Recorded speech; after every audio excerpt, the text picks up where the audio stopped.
नमस्कार सभी को, आप सभी का स्वागत है आपके YouTube channel New M Class पर, जिसपे बेटा मैं फ्री ऑफ कॉस्ट पढ़ा रहा हूँ।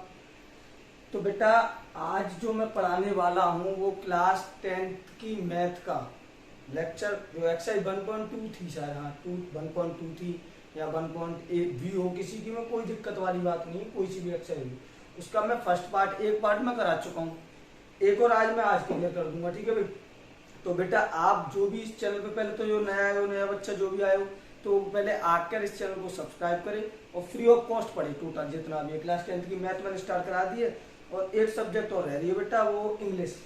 अब इंग्लिश के लिए हमें मैडम जो है कि वो अभी उनको थोड़ा काम है तो वो अपने काम में व्यस्त हैं। अगर वो इंग्लिश कराती तो ठीक है, नहीं तो मैं फिजिक्स करा दूंगा उसी की जगह पर, मैं आगे चल के फिजिक्स करा दूंगा। तो बेटा आज जो हम पढ़ेंगे नेक्स्ट पढ़ेंगे। और अब भाई बेटा मैंने आप सभी से बोला है आप जहाँ भी रहते हो, आपके आसपास के जो भी बच्चे उनको बताओ। क्लास 10th का मैं क्लास 10th के स्टूडेंट हो तो क्लास 10th वालों को बताओ, इंटर के स्टूडेंट है उनको भी बताओ, क्योंकि उनकी मैथ और फिजिक्स में करा रहा हूँ, उनके भी लेक्चर डाल रहा हूँ। और बेटा रोज वीडियो नहीं आ रही, मैं पहले भी बोला था कि हमने वाईफाई के लिए बोला है, हम थोड़ा अंदर रहते तो हमारी तरफ लाइन नहीं है, तो लाइन लाने में थोड़ा वक्त लग रहा है, उस वजह से वीडियो नहीं आ रही रोज की रोज। तो अब क्या होगा, जैसे वीडियो लग जाए वो वाईफाई लग जाएगा, उसके जस्ट बाद आपको डे बाई डे वीडियो मिलती रहेगी। ठीक है बेटा। तो बेटा स्टार्ट करते हैं। और नया जो भी बच्चा आए हो तो बेटा चैनल को सब्सक्राइब करना है। बेटा सवाल लिख भी रहा है, थोड़ा मैंने अपनी हिंदी भाषा में लिखा है, खराब है थोड़ी सी, पर आपका काम चल जाएगा, मैं बोल भी दूंगा। बोल देखो, अब कॉपी पेन लेके आराम से लिखो। देखो क्वेश्चन है, किसी खेल के मैदान में मैदान के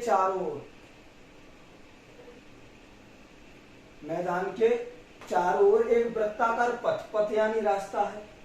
इस मैदान का एक चक्कर लगाने में सोनिया को तो 18 मिनट लग रही है बेटा, और रवि को लग रही है 12 मिनट लग के। ठीक है सर। आगे मान लीजिए दोनों एक ही स्थान पर यानी एक ही जगह से एक ही स्थान पर एक ही समय पर और एक ही दिशा में चलना प्रारंभ करते हैं, चलना दौड़ना जो भी स्टार्ट करते हैं। तो स्टार्ट करने वाले क्वेश्चन में पूछा कि कितने समय बाद वो दोबारा उसी स्थान पर मिलेंगे जहां से उन्होंने चलना स्टार्ट किया था। अरे बात समझ में आ रही नहीं आ रही? तो बेटा हल करते हैं इसको, आराम से प्यार से समझना और आराम से समझना बेटा हल। जैसे वृत्ताकार मार्ग है तो बेटा ऐसे मान लेता हूँ ये कोई वृत्ताकार मार्ग है। ठीक है सर, गोला बनाना आता नहीं है, हमारी ड्राइंग थोड़ी खराब है पर हम काम चला लेंगे इससे ही। ये बेटा वृत्ताकार पथ है बेटा, मान के चलो सोनिया, एक तो सोनिया बेटा और दूसरा है रवि, एक सोनिया और एक रवि। तो सोनिया जो टाइम ले रही है वो ले रही है 18 मिनट और ये सर ले रहे हैं 12 मिनट। तो दोनों अब इधर की तरफ, मैं मान के चलता हूँ इधर की तरफ एक ही दिशा में चलना प्रारंभ करते हैं। ठीक है बेटा। अच्छा एक ही तरफ चलते तो सोनिया 18 मिनट ले तो एक चक्कर लगाने में कम समय लेगी, वो ज्यादा समय लेगी, और रवि क्या है एक चक्कर लगाने में कम समय लेगा। तो ये कैसे मिलेंगे? जब भी आपको ऐसा नंबर मिले, ऐसे सवाल मिले, तो आप बेझिझक उनका एलसीएम निकाल लेना। क्यों एलसीएम? क्यों कि एलसीएम क्या होता है, अगर वैसे बोला जाए तो ऐसा नंबर जो इन दोनों के पहाड़ों में आता हो, भाई इसके भी पाड़े में आता हो इसके भी पाड़े में आता हो, वो नंबर क्या होता है? एलसीएम। तो ऐसा टाइम जो इन दोनों के टाइम में आता हो, इन दोनों के टाइम में आता हो, तो वो भी टाइम उसके हिसाब से टाइम हो गया, हमारे हिसाब से एलसीएम हो गया। तो पहले हम लिखेंगे चूंकि सोनिया द्वारा एक चक्कर में लगा समय, तो लगा समय बेटा इसकी 18 मिनट। सही से लग जाए भैया, इतनी बेइज्जती मत करा, मिनट। और बेटा एक ऐसे ही रवि भी इसी मार्ग पर दौड़ रहा है, तो रवि भी दौड़ रहा, सेम लाइन रहेगी बेटा, उसको लग रहा है बेटा 12 मिनट। ठीक है बेटा, एक को 18 मिनट और एक को 12 मिनट। अच्छा अब हम क्या निकालेंगे बेटा? इनका एलसीएम। एलसीएम क्यों निकालेंगे वो मैंने समझा दिया, क्योंकि हम इनका एलसीएम निकालेंगे क्यों बेटा? क्योंकि ऐसा टाइम, ऐसा नंबर जो इन दोनों के पाले में आता है वो एलसीएम में आता है। तो बेटा 18 का और एक 12 का, इसके अभाज्य गुणन कर दो, एलसीएम भाई वो फैक्टर करते हैं, वो फैक्टर कर लो।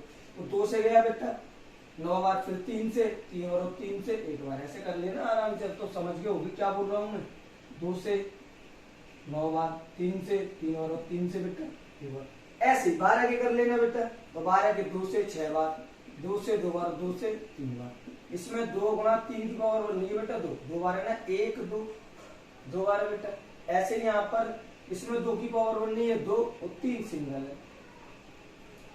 चूंकि हम एलसीएम निकाल रहे हैं तो एलसीएम में बेटा जो सेम मिलता है उसकी बड़ी पावर ली जाती है। मैंने पहले लेक्चर में समझा दिया। तो बेटा जो भी बच्चा आज इस लेक्चर को पहली बार देख रहा हो ना, तो वो उसको ना देखे, पहले वो पीछे का लेक्चर देखे और 4-5 क्लास में डाल दिए, आराम से देखते हुए जब इनको देखे। ठीक है बेटा। एलसीएम में क्या होता है, जो सेम मिलता है यानी सेम ये मिल रहे हैं, इसकी बड़ी पावर 2 की पावर 2, और x और एक 3 भी है, 3 की पावर बड़ी वाली 2, और कुछ है जो नहीं मिल रहा हो, बाकी कुछ नहीं बचा। 2 की पावर 2 का मतलब है 4 और 3 की पावर 2 का मतलब है 9 चौक 36।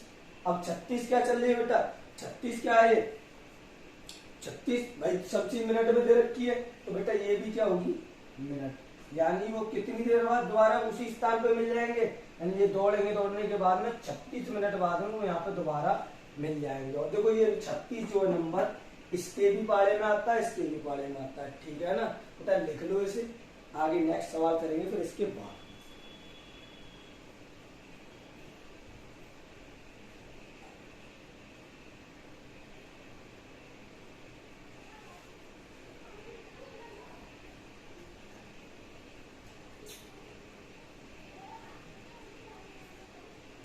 ये एक्सरसाइज बेटा आज फिनिश हो जाएगी, इसमें ऐसा कुछ खास बचा नहीं है, क्योंकि मैंने पहली एक्सरसाइज में सारा का सारा वो पहले लेक्चर में मैंने सारा का सारा करा दिया। तो जो कोई ना देखो, जिस किसी बच्चे ने, वो पहले उस लेक्चर को जाके देख ले, फिर देखना इसको। ठीक है बेटा, मैं इसे साफ करता हूँ, आपकी बुक में भी होगा ये क्वेश्चन। और बहुत से बच्चे बोल रहे किस बुक से पढ़ा रहे हैं, किस बुक से पढ़ा रहे हैं, तो बेटा एनसीईआरटी सबसे बेहतर बुक है।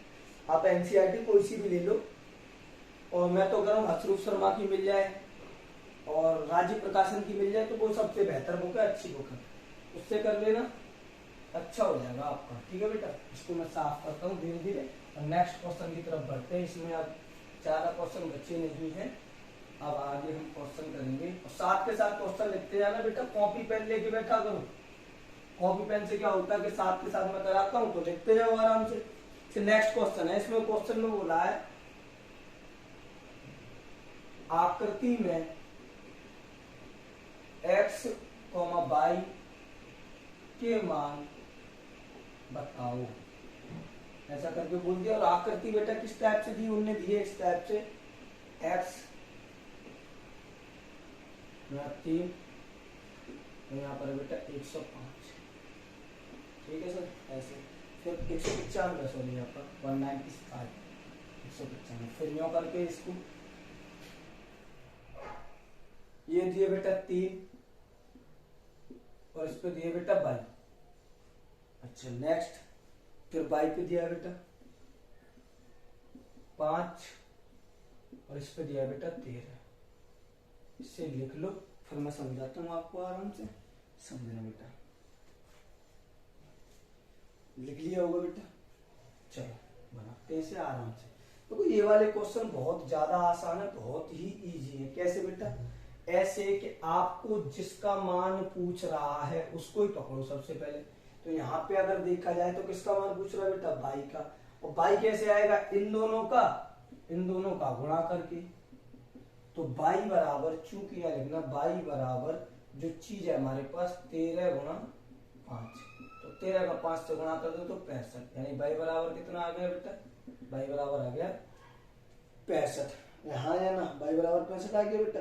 अगला नेक्स्ट में क्या बोला, उसने बोला है x का मान ज्ञात करो। तो x का सीधा x कैसे, इन दोनों का गुणा करके क्या आया होगा बेटा, इन दोनों गुणा करके x आई होगी, यहाँ लिख दो। यानी 3 गुणा 195 गुणा करेंगे बेटा, 3 का 5 से 15, हासिल 1 3 27 और 28 के हासिल 2, 3 3 और 2 5, ये हो गया x की जगह। देखो कितना आसान है, इसमें कुछ था, बहुत ही आसान सवाल है बेटा, इसको लिख लो। और ना समझ में आए तो सीधा है, जो मान पूछ रहा है उनके नीचे 2 नंबर दिए होंगे। ये थोड़ा कठिन भी हो सकता है, ऐसी बात नहीं, ये सिंपल है। सिंपल में तो यही है कि जो पूछ रहा है उन्हीं के बीच जो नंबर है उनकी गुणा कर दो। आगे लिख लो इसको।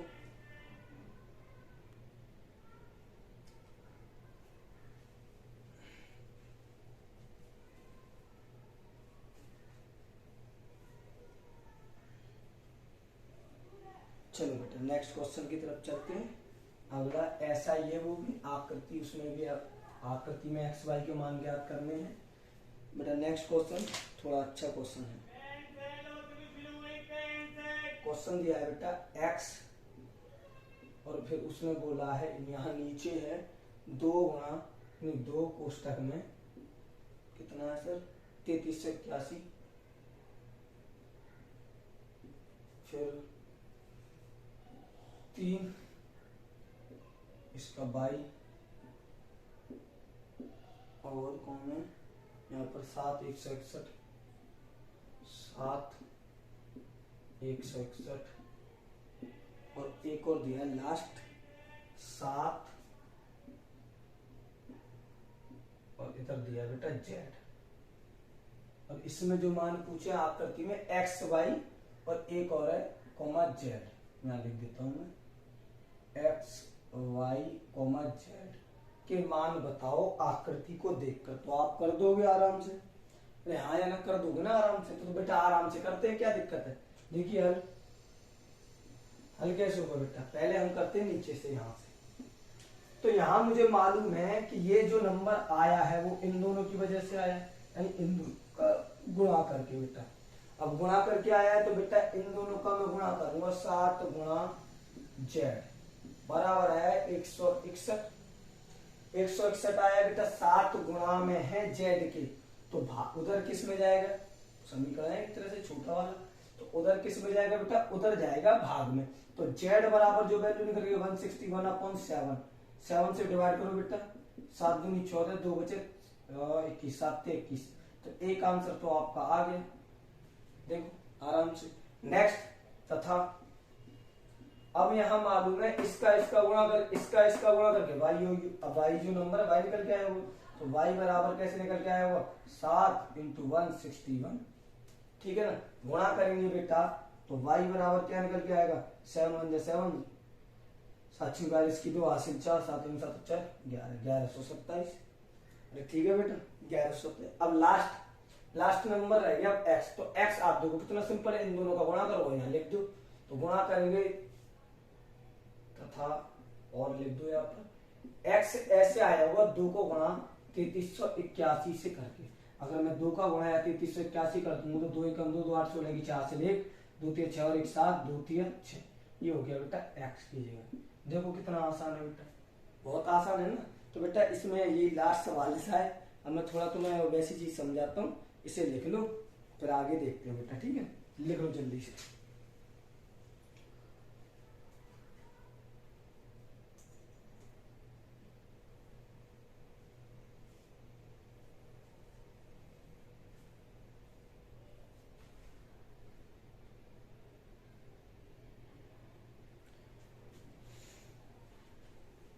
चलो बेटा नेक्स्ट सवाल करते हैं। नेक्स्ट सवाल क्या है, सवाल तो होते हैं खत्म।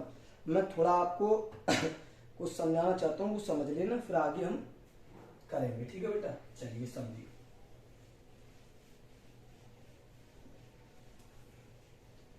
जैसे सबसे पहले समझते हैं अभाज्य संख्याएं क्या होती हैं। अभाज्य संख्या बहुत से बच्चों को मालूम भी होगा भाई, और बहुत सौ को नहीं मालूम होगा।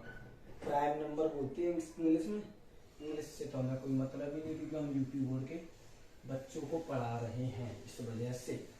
तो बेटा अभाज्य संख्या क्या होती है, तो अगर अभाज्य संख्या बोल जाए तो इसमें ऐसे इसकी डेफिनेशन, जिस संख्या में केवल 2 संख्याओं का भाग जाए, जिसमें केवल बेटा 2 संख्याओं का भाग जाए और एक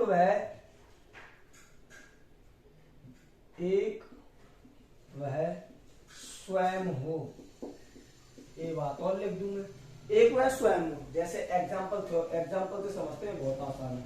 जैसे मैं पहली संख्या लेता हूं 2, तो 2 में बेटा भाग जो जाता है 1 को आ जाता है, और एक वो स्वयं यानी 2 का, ऐसे 3 1 का और 2 का, वो 3 का सॉरी, फिर 5 है, ऐसे तमाम एग्जाम्पल है, 5 है, 7 11 13 17 19 23, देखो इसमें 1 का जाता है 23 का जाता है। तो आप देख रहे होगे इसमें जो कॉमन चीज है, एक तो एक सब में आ रहा है, एक का भाग तो सब में जाता है, और एक जो कॉमन आ रहा है वो है वो खुद ही संख्या, जो मैंने लिखा था, जिस संख्या में केवल 2 संख्या को भाग जाए, और एक वह स्वयं, यानी स्वयं का मतलब क्या है, वह बेटा खुद होगी। देखो 3 में 3 है, 23 में 23 है, एक वह स्वयं होगी, तो जो होती है बेटा अभाज्य संख्या है। इससे क्या होगा, थोड़ा एक सवाल समझेंगे हम, फिर उसको एंड कर देंगे इस सेक्शन का, नेक्स्ट लेक्चर नेक्स्ट एक्सरसाइज करेंगे। बेटा अभाज्य संख्या समझ में आ गई हूं तो जल्दी से एक बार लिख लो इसे, फिर मैं इसे मिटा के दूसरी समझाऊं। चलो देख के नहीं लेना आराम से, ठीक है बेटा। अब ये इसको हटा दूं, यहाँ से एग्जाम्पल को भी हटा दूं, बहुत संख्या है ऐसी बहुत सी संख्या यहाँ से इसमें। अब भाज्य संख्या क्या होती है बेटा, जिस संख्या में 2 से अधिक संख्याओं का भाग जाए, बेटा वो संख्या जिसमें 2 से अधिक संख्याओं का भाग जाए वो भाज्य संख्या कहलाती है। एग्जाम्पल के लिए आप ले सकते हो, तो सबसे छोटी भाज्य संख्या की बात करी जाए ना, तो बेटा 4 होती है सबसे छोटी भाज्य संख्या। क्यों बेटा, क्योंकि इसमें बेटा भाग जाता है 1 का, 2 का और 4 का, तो ये ना सबसे छोटी बनती है भाज्य संख्या, सबसे छोटी भाज्य। अगर जो सबसे छोटी भाज्य और सबसे छोटी अभाज्य की बात की जाए बेटा, तो सबसे छोटी जो अभाज्य होगी बेटा वो होगी 2। वो कितनी होगी बेटा, वो होगी 2। क्यों, क्योंकि 2 में 2 से छोटी तो और कोई है नहीं, 2, ठीक है, क्योंकि इसमें 1 का 2 का जाता है। 4 भी बेटा में अब कुछ भी ले लो, 8 ले लो, 1 का जा रहा है, 2 का जा रहा है, सब 4 का जा रहा है और 8 का जा रहा है। 24 ले लो बेटा, 1 का जा रहा है, 2 का जा रहा है, 3 का जा रहा है, 4 का, 6 का, 8 का, 12 का, सिर्फ बहुत सी संख्या है। तो ये सब कौन सी होती है, भाज्य संख्या। तो बेटा क्वेश्चन इस पे ऐसे दिया है, क्वेश्चन बोला है कैसे करके उन्होंने, 2 अलग अलग पार्ट्स में मैं बताऊंगा। ऐसे बोला उन्होंने 7 गुणा 11 गुणा 13 गुणा 11 और कुछ है भाई, और प्लस में बेटा 11। उसने बोला ये भाज्य संख्या क्यों है, क्वेश्चन है उसका कि ये भाज्य संख्या क्यों है। तो अपन तो अभी देखते हैं कि ये भाज्य संख्या बेटा क्यों है। तो देखो इनको गुणा करते हैं हम आराम से। तो बेटा 11 का 7 से गुणा करके कितना आएगा, हल करते हैं यहाँ से, 11 7 77, 11 का 7 से गुणा करके 77, 77 गुणा 13, तो करते हैं बेटा 13 7 91 की 1 हासिल 9, 13 7 91 91 19 बेटा 91 9 होगी बेटा 100। ये तो भी 101, प्लस में कितना है बेटा 11। अब इसको जोड़ेंगे 1000, 1 में 11 जोड़ेंगे तो 1012, ठीक है बेटा, कितना आएगा 1012। अब 1012 कौन संख्या होगी, भाज्य होगी या भाज्य होगी, तो हम देखेंगे चूंकि 1012 में बेटा भाग 1 का जा रहा है, 2 का जा रहा है, क्योंकि 2 का तो जाएगा, 4 का भी जाएगा बेटा, 4 4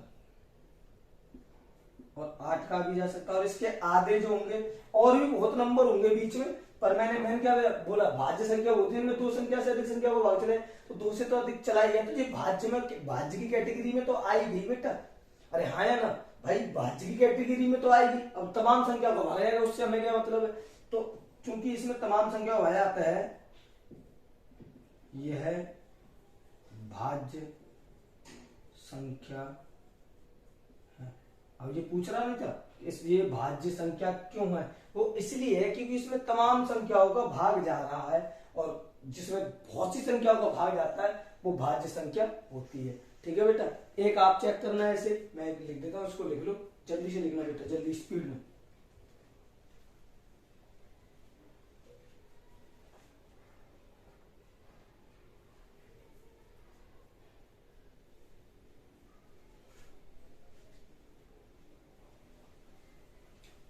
लिख लिया होगा बेटा, ऐसे ही एक देख लो आप करना ये वाला, मैं आपके लिए होमवर्क करता हूँ, यहाँ से मिटा के क्वेश्चन बोला है, अच्छा यही लिख देता हूँ आप, किसी का ना लिखो बेटा, वो आराम से वीडियो को पॉज करके लिख लेना आराम से, ठीक है, रुक कर शुद्ध भाषा में। क्वेश्चन है 7 गुणा 6 गुणा 5 गुणा 4 गुणा 3 गुणा 2 गुणा 1, और कुछ है सर? हाँ एक और चीज है, प्लस में बोला है उसने 3। ये भाज्य संख्या क्यों है, ये आप सॉल्व करके लाना, आपके लिए HW है बेटा, होमवर्क। वैसे तो आप करते नहीं हो, मैंने बोला है बेटा मैं जितना कराता जाऊं ना, मैं आराम से करा लूं प्यार से, तो उसका आप रिवीजन करते रहो घर पे, आराम से बैठ के घर पे बार बार लगातार उसका रिवीजन करते रहो। रिवीजन करने से क्या होगा बेटा कि आपकी जो मैथ जो होगी और बेहतर पे बेहतर होती जाएगी, आपकी क्लास में ना अलग पहचान बन जाएगी। आप जिस स्कूल में पढ़ते हो ना, उस क्लास में आपकी अलग पहचान होगी कि हाँ ये बच्चा मैथ में होशियार है। और ठीक है बेटा, और मैं बता सब रहा हूँ, और डाउट के लिए मैंने बोला है कि शुरुआत में वीडियो के यहाँ पे एक नंबर आता है, उस नंबर पे अपने डाउट क्लियर करते जाना साथ के साथ में, अरे हाँ या ना। तो बेटा ये क्वेश्चन आपके लिए HW हो गया, ये एक्सरसाइज होती है मेरी तरफ से बेटा फिनिश, मेरी तरफ से ये खत्म होगी। अब जो नेक्स्ट एक्सरसाइज होगी वो 1.3 एक्सरसाइज मैं कराऊंगा, 1.3 इसी को बोल देंगे, या 1.11C, दोनों एक ही बात है बेटा, 3 नंबर पे C आती है, 3 नंबर पे 3 आती है। तो इस एक्सरसाइज को कराऊंगा, ठीक है बेटा। तो उसके लिए आप जो पीछे के मैंने जितने लेक्चर कराए उनको देखना, और आप अपने आसपास के यूपी में जहां जहां जिनका बोर्ड होता है, जिस क्लास का भी बोर्ड होता है बेटा यूपी के अंदर क्लास 10th का, आप उनको बताओ, बेझिझक पढ़ाएं आराम से। और इंग्लिश की जो मैंने बोला था बेटा, अभी देखते हैं मैडम क्या कहती हैं। अगर मैडम ने बोला पढ़ाया तो ठीक, नहीं पढ़ाया तो बेटा मैं उसकी जगह पर या तो साइंस करा दूंगा या कुछ और भी कोई सब्जेक्ट कुछ ना कुछ करा दूंगा। तो बेटा टेंशन ना लेना कि इंग्लिश नहीं करा रहे, इंग्लिश नहीं करा रहे, तो मैथ तो करा रहा हूँ, और मैथ के साथ में एक सब्जेक्ट और ले लूंगा मैं बाद में, अरे हाँ या ना। तो बेटा ऐसे लिख लेना, इस क्वेश्चन को करना। आज के लिए इतना ही, खुश रहना, पढ़ते रहना बेटा, मस्त रहना। नमस्कार सभी को भाई।